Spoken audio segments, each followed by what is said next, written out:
Nah, namun pada pertemuan selanjutnya, yaitu tepatnya pada tahun 2007, ternyata King Indo ini mampu membalikkan keadaan, guys. Di mana pada tahun 2007 tersebut, dalam ajang pembukaan Piala Asia di Gelora Bung Karno di kandang sendiri, King Indo ini mampu untuk mengalahkan timnas Bahrain dengan skor 2-1. Kembali lagi bersama saya, Rian Hermawan, dan selamat datang di Ruang Terbuka Hijau.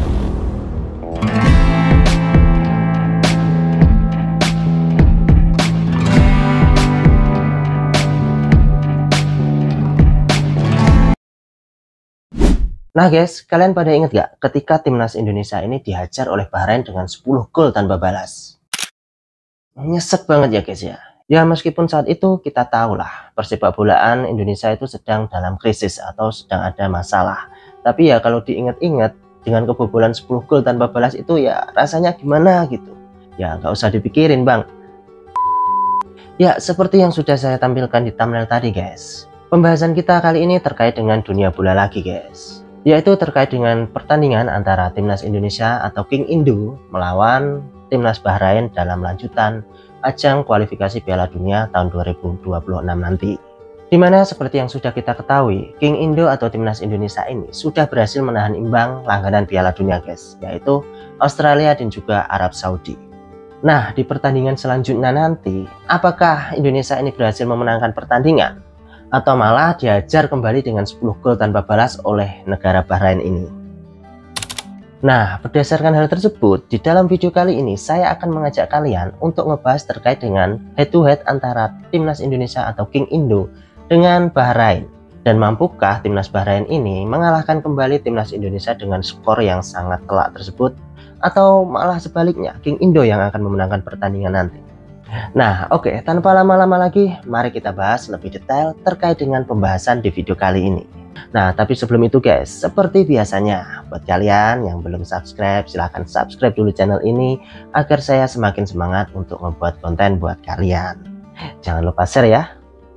Ya.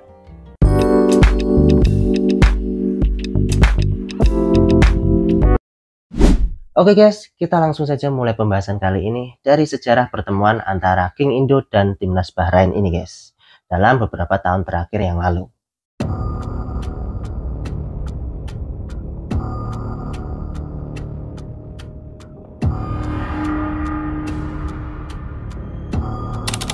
Ya, mengutip dari sumber CNN Indonesia, sejarah menyebutkan bahwasannya timnas kita ini telah bertemu sebanyak 7 kali dengan timnas Bahrain guys. Ya, yaitu yang pertama terjadi pada tahun 1980, tepatnya di bulan Agustus tanggal 27 dalam ajang Presiden Cup di Korea. Dimana pada pertemuan pertama ini, King Indo atau timnas kita ini berhasil memenangkan pertandingan melawan Bahrain dengan skor 3-2 guys. Wah, King Indo berjaya di pertemuan pertama ini guys. Nah, namun setelah pertemuan pertama ini, tampaknya King Indo mulai tidur lagi guys. Karena apa? Ya karena timnas Indonesia ini susah sekali untuk menang melawan timnas Bahrain ini guys. Dimana dalam beberapa pertemuan terakhir King Indo ini hanya mampu untuk meraih hasil imbang. Dan selebihnya hanya mendapat kekalahan ketika melawan Bahrain ini guys. Ya sebenarnya sangat disayangkan ya guys ya. Ya tapi kekuatan King Indo pada waktu itu ya seperti itu guys. Sehingga kita harus menyadarilah kekuatan tim lawan. Ya oke lanjut, kemudian pada pertemuan yang kedua, yaitu tepatnya terjadi pada tahun 1982. King Indo ini hanya mampu meraih hasil imbang ketika menghadapi timnas Bahrain. Dan hasil imbang ini pun kembali terjadi pada tahun 1988 guys. Imbang terus nih guys. Ya gak apa-apa lah, daripada kalah ya guys ya, mending hasil imbang, tidaknya masih mendapatkan 1 poin lah.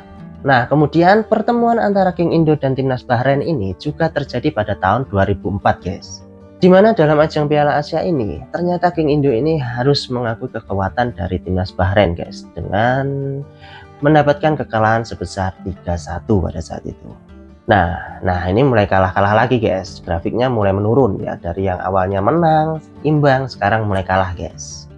Nah namun pada pertemuan selanjutnya, yaitu tepatnya pada tahun 2007, ternyata King Indo ini mampu membalikkan keadaan guys. Dimana pada tahun 2007 tersebut, dalam ajang pembukaan Piala Asia di Gelora Bung Karno di kandang sendiri, King Indo ini mampu untuk mengalahkan timnas Bahrain dengan skor 2-1. Nah, buat kalian nih yang masih ingat terkait dengan pertandingan ini, tentunya kalian sudah tidak asing lah dengan gol yang diciptakan oleh si Piton, yaitu siapa? Pak Budi Sudarsono, guys. Yang mana membuat timnas Bahrain ini harus mengakui kekuatan King Indo pada saat itu. Ya, seperti yang kita ketahui lah, Pak Budi ini pada saat itu sangat gacor-gacornya guys ya, sehingga seringkali disebut dengan ular si Piton, ya, dimana keahliannya untuk mengendam undap, kemudian lalu mencetak gol. Nah, tapi kalau kalian sadari juga, pada pertandingan tersebut, sebenarnya King Indo ini hanya membutuhkan 1 poin saja guys, untuk bisa lolos ke babak selanjutnya. Namun ya gimana guys, nasib berkata lain ternyata. King Indo ini harus menelan kekalahan ketika menghadapi Arab Saudi. Padahal waktu sudah menunjukkan waktu injury time dan hanya membutuhkan hasil imbang. Tapi ya nasib guys, gak bisa diganggu gugat. Kita harus kebobolan dan harus melepas tiket untuk bisa lolos ke babak selanjutnya Piala Asia pada tahun tersebut. Nah, oke lanjut. Kemudian pada tahun 2011 kembali lagi timnas Indonesia ini bertemu dengan negara Bahrain ini guys. Dengan euforia kemarin yang bisa mengalahkan Bahrain dengan skor 2-1. Tampaknya tahun tersebut King Indo harus mengakui kekuatan Bahrain lagi guys. Dimana pada saat itu timnas Indonesia ini harus mengakui keunggulan atau kekuatan dari timnas Bahrain dengan skor 2-1. Dan yang paling menyedihkan yaitu di pertandingan atau pertemuan ke-6-nya menghadapi Bahrain guys. Yaitu tepatnya pada tahun 2012 yang lalu. Dimana timnas Indonesia atau King Indo ini dihajar habis-habisan oleh timnas Bahrain dengan 10 gol tanpa balas. Wah, ngeri nih kalau diingat-ingat, 10 gol tanpa balas guys. Dengan memegang logo Garuda di dada para pemain, tapi harus kebobolan 10 gol tanpa balas. Ya, kalau diingat-ingat rasanya ya gimana gitu. Tapi ya, meskipun seperti itu kita harus menyadari guys, bahwasanya pada saat itu persepak bolaan kita sedang dalam terpuruk atau sedang mengalami masalah. Sehingga ya mungkin pemain-pemain yang dipanggil oleh timnas pada saat itu merupakan pemain-pemain yang seadanya saja, sehingga tidak bisa untuk menampilkan permainan terbaiknya timnas pada saat itu. Tapi ya kalau dipikir-pikir 10 gol itu banyak guys, dan otomatis lah ini membuat Indonesia itu namanya juga ikut turun ya guys ya. Gimana menurut kalian? Apakah sependapat dengan saya atau mungkin memiliki pendapat pribadi? Ya mungkin bisa ditulis di kolom komentar ya guys ya. Dan akibat dari adanya permasalahan dalam persepak bolaan Indonesia pada saat itu, sehingga menyebabkan persepak bolaan kita harus menerima sanksi dari FIFA, yang otomatis tidak bisa untuk mengikuti ajang pertandingan internasional lagi guys. Dan otomatis juga menempatkan ranking atau posisi Indonesia ini turun jauh ke bawah, ya mendekati posisi 200 dunia guys. Inilah yang menyebabkan ranking Indonesia ini sangat jauh sekali di bawah. Tapi ya gimana ya guys, namanya juga sudah terjadi. Mungkin kalau gak gitu kita gak bisa belajar dari kesalahan yang sudah terjadi ya guys. Ya yang penting untuk saat ini timnas Indonesia ini sudah mulai membaik lagi guys. Dan perlahan mulai menunjukkan kekuatannya lagi di kancah internasional. Seperti kemarin di ajang kualifikasi Piala Dunia tahun 2026 nanti. Nah gimana menurut kalian? Masih sependapat dengan saya atau mungkin memiliki pendapat pribadi? Bisa tulis di kolom komentar ya guys ya.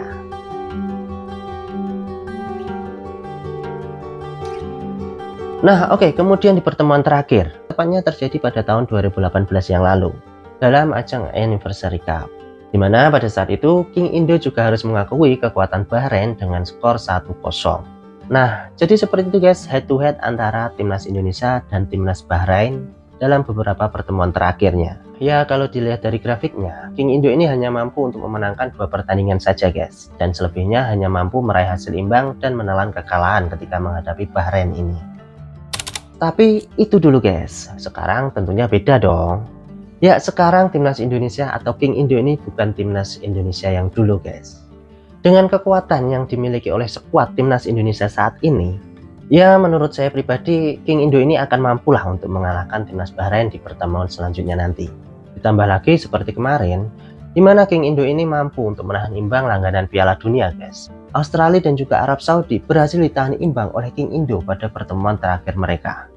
Jadi apa yang tidak mungkin ketika menghadapi Bahrain nanti? Ya otomatis bisa menang lah. Tapi itu menurut saya pribadi guys. Kalau kalian nggak tahu saya, ya mungkin sependapat dengan saya ya guys ya. Dan juga belum juga nanti jika ada pemain baru yang masuk ke dalam skuad timnas, yang bisa menambah lagi amunisi kekuatan dari King Indo ini.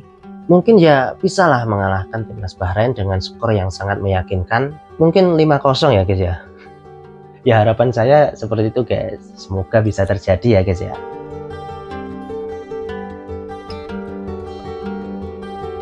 Nah, mungkin itu dulu guys sedikit pembahasan di video kali ini. Ya, semoga dengan adanya video ini sedikit bisa menambah wawasan kita ya guys ya. Dan ya, semoga dengan adanya kepengurusan baru di Persepak Bola Indonesia ini semakin membuat Persepak Bola Indonesia ini menjadi lebih baik lagi ya guys. Terlebih lagi untuk timnas Indonesia. Karena bagaimanapun membawa nama negara ke kancah internasional itu merupakan sebuah prestasi tersendiri tentunya. Dari manapun kita berasal, ketika kita sudah menggunakan jersey timnas dan juga hafal lagu Indonesia Raya, berarti kita merupakan orang Indonesia.